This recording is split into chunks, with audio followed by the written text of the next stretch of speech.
C'est une première en près de 40 ans dans la métropole. Alors, demain, les autobus, le métro seront complètement à l'arrêt et ce, pendant 24 heures.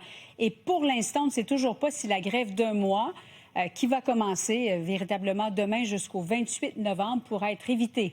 Anne-Sophie Jobin. Les métros s'immobilisent, les autobus rentrent au garage.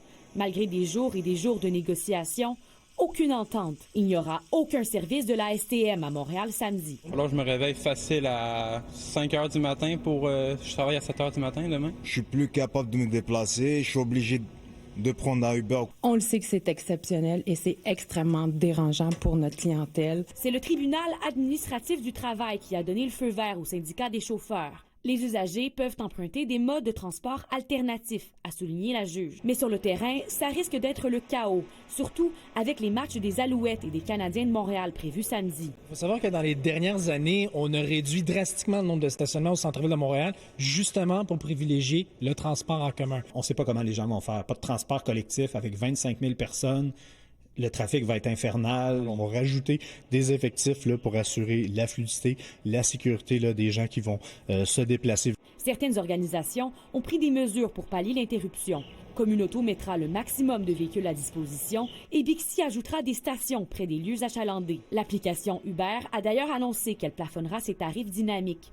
Les entrepreneurs retiennent tout de même leur souffle. Pour les hôtels avec des milliers d'employés, ça va être bien plus compliqué. Nous, bien sûr, on va assumer les taxis ou les Uber. On a vraiment une problématique, surtout au centre-ville de Montréal, pour faire venir nos employés. Nos inventaires regorgent de produits. On est prêts pour le mois de novembre, le Black Friday. On est prêts pour la période des fêtes.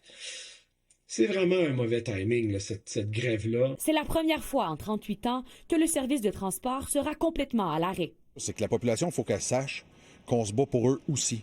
Dans le fond, dans notre négociation, vous n'êtes pas présents à la table, mais il y a des enjeux qui touchent la clientèle. C'est pas nous qui avons pris les gens en otage, c'est le gouvernement de la CAQ, la Ville de Montréal puis la STM qui ont engendré cette problématique-là. C'est sûr qu'on le sait que ça a un impact. De l'autre côté, imaginez si demain matin, on se met à sous-traiter au plus bas soumissionnaire des tâches d'entretien. Dimanche, la grève des employés d'entretien se poursuivra et ce jusqu'au 28 novembre. Pour ces jours de grève, un service sera maintenu lors des heures de pointe. Par ailleurs, au même moment, plus des 80 des autobus accordéons de la STM sont temporairement immobilisés en raison d'une défaillance technique.